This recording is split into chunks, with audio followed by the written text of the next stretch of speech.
What if I told you there's a country so long it could stretch from Norway to the Sahara, yet so narrow you can cross much of it in only a couple of hours?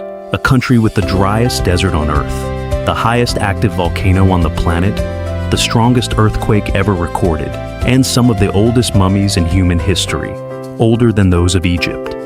This is Chile, a thin ribbon of land trapped between the Andes Mountains and the Pacific Ocean, a place where geography doesn't just shape life, it dominates it.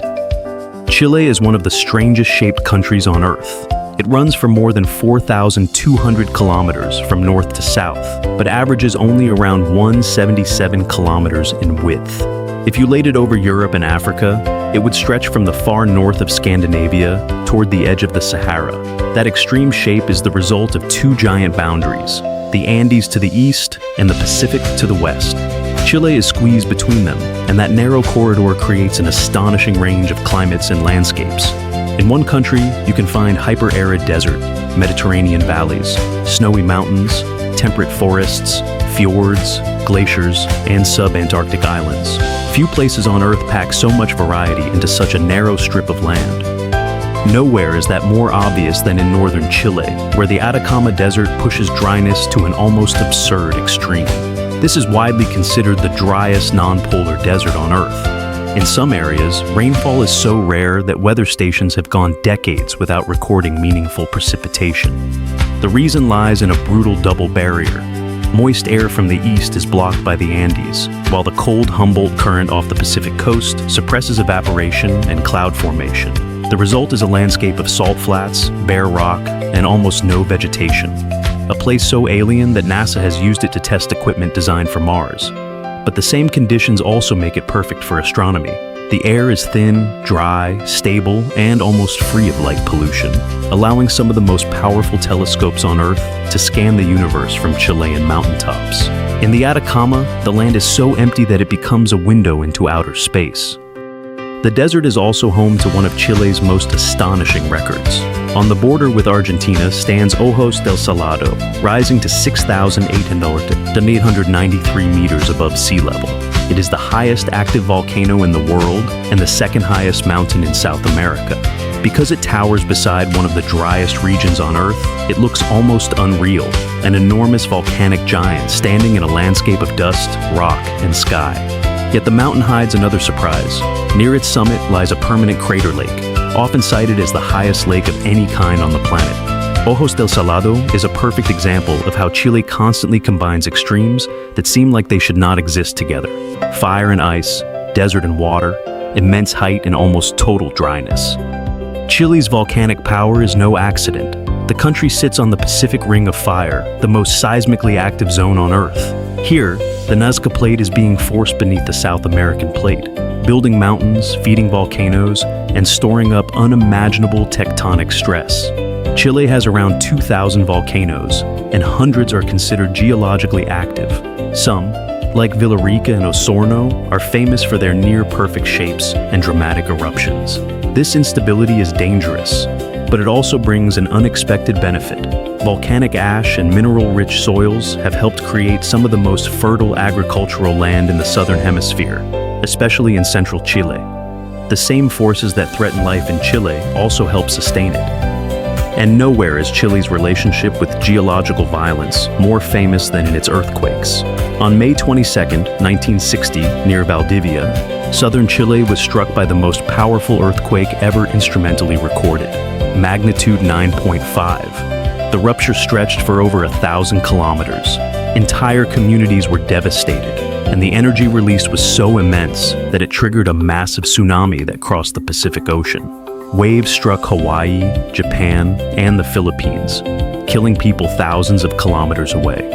Parts of the Chilean coastline were permanently altered, with sections of land sinking by meters. For the world, the Valdivia earthquake became the benchmark of seismic catastrophe. For Chile, it became a lesson in survival. Living on unstable ground forced the country to develop some of the strictest and most sophisticated earthquake-resistant building standards on Earth. But Chile's geography preserves more than destruction. In the coastal valleys of the far north, archaeologists discovered something that rewrote the story of ancient burial. The Chinchorro people, who lived along the Pacific coast, were mummifying their dead as early as around 5000 BCE, roughly 2,000 years before Egypt's Great Pyramids were built. Even more remarkable, they did not reserve mummification only for rulers or elites. Infants, elders, and ordinary members of society were also carefully preserved.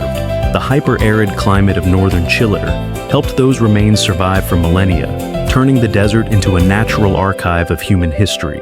In 2021, UNESCO recognized the Chinchorro settlement and artificial mummification sites as a World Heritage Site, confirming that one of humanity's oldest mortuary traditions belongs not to the Nile, but to the coast of Chile.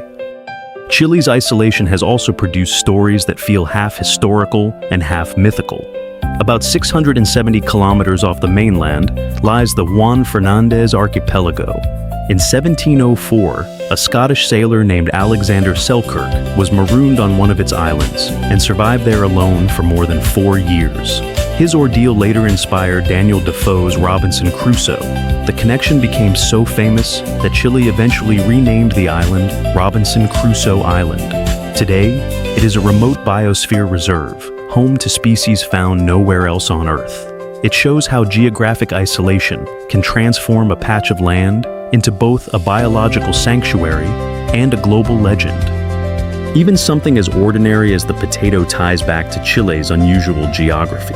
Although many people associate the potato with Peru and the high Andes, genetic research has shown that most modern potato varieties are closely linked to ancestors from the Chiloé archipelago in southern Chile.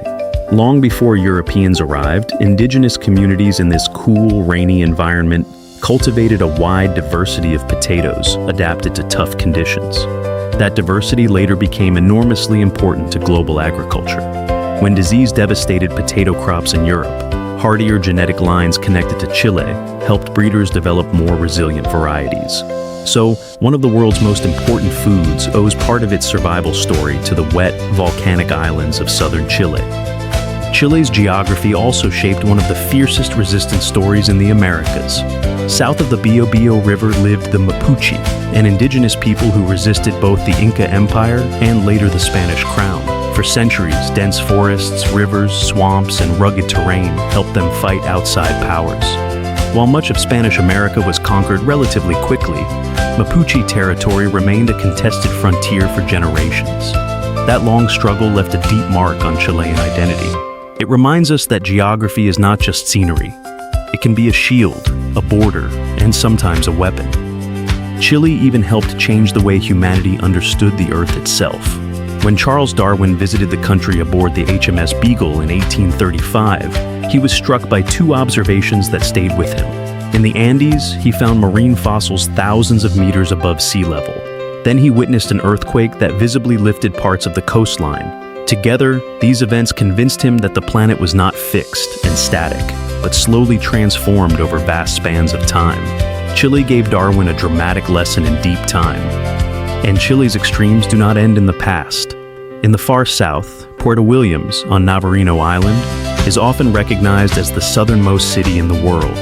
Windswept and isolated, it functions as a gateway to Cape Horn and the Antarctic frontier. In central Chile, engineers built the Gran Torre Santiago, the tallest building in South America, in one of the most earthquake-prone capitals on Earth. And in the Atacama Desert, the giant Escondida mine produces an enormous share of the world's copper, a metal essential for power grids, electronics, and electric vehicles. Chile is not merely a country of natural wonders, it is a country whose geography gives it global importance. That may be the best way to understand Chile. It is not just long, it is not just narrow. It is a place where mountains, deserts, oceans, volcanoes, tectonic plates, islands, forests, and polar winds have been compressed into one impossible strip of land. That compression created hardship, beauty, isolation, resilience, scientific discovery, and enormous economic value. Chile feels less like a single country and more like an entire planet folded into a line. And that is what makes it one of the most fascinating places on Earth. If you enjoyed this journey through Chile, the next story gets even stranger, because just beyond this ribbon of land rises the Great Wall that helps define all of Western South America, the Andes.